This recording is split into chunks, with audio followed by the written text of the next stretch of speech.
Hi guys, and welcome to our DT channel. Today we are going to be looking at making an acrylic photo frame.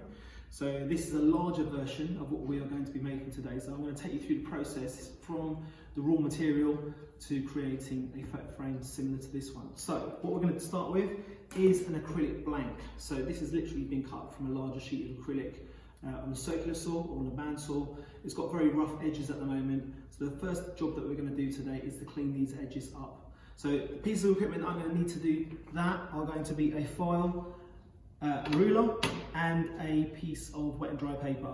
So what I'm going to do is I'm going to start with filing. So I've got lots of different files here in the workshop, but just to sort of guide you through which files are probably the best ones for you to use are ones not too rough, because you're going to be wasting away too much of the acrylic, and also you will probably get quite a rough finish with it, with quite a coarse file like this one. So what I'm going to be using is, I'm going to be using one with sort of a medium texture to waste down my acrylic to get rid of all the chips and scratches. So I'm going to take my acrylic, I'm going to put it into a wooden vise. This is going to protect it because a metal vise could obviously damage the surface of the acrylic. I'm going to put it into there, and then if you've been filing before, you know when you see people filing, mostly you see them filing this way. This is called cross filing. Cross filing is not the right way to take down, or should I say waste our acrylic. We're going to be using something called draw filing. So what we're going to be doing is we're going to be filing this way. So my first job is to just try to draw file across and get rid of as many chips as possible. If I've got chips that are on the edge, I can always change the angle of the file slightly to try and get rid of chips that are sort of slightly deeper or on the edge. What that'll also do is it will give me a sort of quite nicely sort of rounded edge as well, make it nice and smooth and easier to handle. So my first job, as I've said, is to take down all 4 of the sides, using a wasting process with a file, draw filing, getting rid of all the edges, like so. And obviously, depending on how rough your plastic is or your acrylic, it's going to take longer or shorter. This one is actually quite a good piece, so it's not going to take me long. So what I'll do is I'll do all 4 sides with the draw filing. Once I'm finished with that, what I could do, now this is probably not the greatest of advice, but if you had something called a plastic scraper, you could use that to scrape the edges. We don't have plastic scrapers, so what I'm going to do is I'm going to use a engineer's rule to scrape the edges. So what I'm going to do is I'm going to put a very slight bend on the on the engineer's rule, and I'm going to sort of just use it to scrape the surface. So again, it's just sort of getting rid of any of the sort of finer chips and scratches in the surface. And you'll know this is working because you'll see little bits of acrylic shavings coming off. So it's taking that down. Now it's much smoother. What I can then do is I can go down to wet and dry paper. So I could make this wet if I want to. I'm not going to do it because I'm not near the sink, but if I was near the sink, I'd probably wet this. And I'd lay it flat on a surface. And again, still a wasting process, just taking away that surface just to make it super, super, super smooth. And again, I can run my finger along it to check that that's happening. So I'm quite happy with that. Now, to speed this process up for this video, what I'm going to do is I'm going to do a bit of a Blue Peter job where I've got parts of the process already set up, ready to go.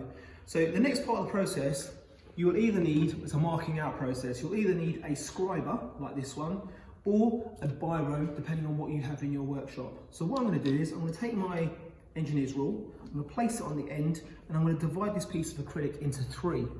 So I know that it's 120 millimeters long, which means that my first measurement is at 40, so I make a small mark. The next one is at 80, I make a small mark. And then because I need a 90-degree line, I take a tri-square, or I could use an engineer's square to draw lines across. Okay, now, I could, for example, use a scriber to do this, but just to make my life a little bit easier, I'm using a biro instead. Okay, so I've now got my piece of acrylic marked into 3 places. Okay, now what I'm going to do is I'm going to use one of the properties of acrylic to start to deform it. So acrylic, at about 160 degrees centigrade, I think is its melting point, or way before that, will start to soften and I can deform the shape. This is because it's a thermoplastic. Okay, so thermoplastics are plastics that can be deformed over and over and over again by heat. So if I made a mistake, for example, I could actually put this back onto our strip heater or in a plastics oven, or use a heat gun, and it will go back to its original place because it's got something called plastic memory, which will allow it to come back to its original place before it was bent the first time. So I've already got one on the go. I'm just going to show you this anyway. I've taken the guard off the strip heater only because I want to show you how this works. If I was doing this at home, I may well leave the guard in place. It will make it a lot safer, and it will also make sure that I can't put my fingers down into the wire strip, which is this part that gets hot here. Incidentally, the wire strip, the middle part is the part that is the hottest. So if you're using this on your own, use the middle. The outside edges take longer for us to deform the plastic or for it to heat up.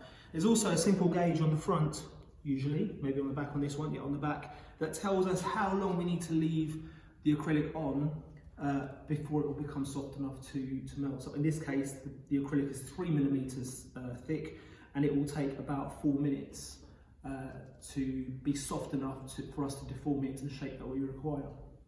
So what I would do, this is my original piece that I've just filed, scraped, wet and dried, and marked out. I would place this on my strip heater, not looking from the side, but looking from the top, because I have to look from the top to make sure that the line completely lines up with the wire strip that is below it. So I would leave this on here, and I'd leave it on there for about 4 minutes.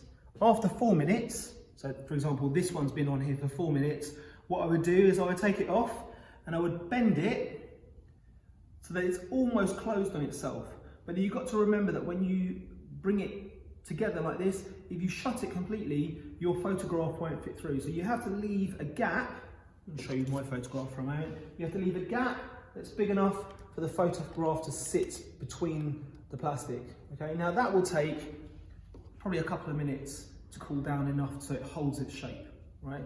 So this one, I'm going to leave to one side for a moment, and I'm going to continue with my next one. So this is the one that I've already had on here for, again, I've done the first bend already, I'm onto my second bend, so I'm ready to now bend this into my finished photo frame. So I'll take this one off, I'm going to bend it so that it sits on the table like this, at an angle so that I can see the photograph inside.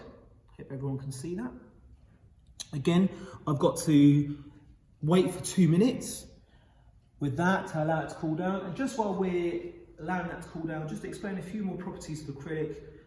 Things like, for example, it has really, really good optical clarity. So that's why it's used in the place of glass sometimes for, let's say, shed windows and things like that.